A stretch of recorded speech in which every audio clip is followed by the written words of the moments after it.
This is the Lone Crater YouTube. We hope this video helps. In this video, I will explain how to make a cake card. First, understand that a cake card is essential for supporting your delicious cakes. It prevents damage and makes handling much easier. We'll cover selecting the right materials and cutting them to size. This guide will help you create a professional base for any cake, ensuring it looks its best. Let's get started on this simple yet effective project. To begin, gather your materials. You'll need a piece of sturdy cardboard, perhaps from a recycled box, along with a ruler, a pencil, and a sharp craft knife for precise cuts.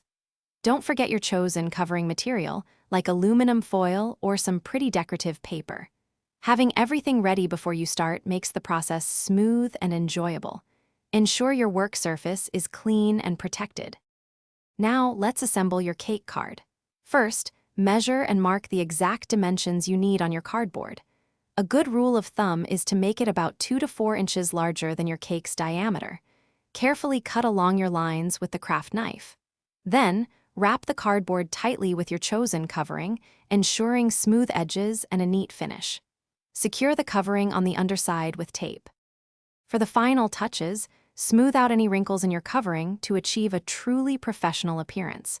You might also consider adding a decorative ribbon around the edge for an extra touch of elegance. This simple addition can elevate your cake presentation significantly.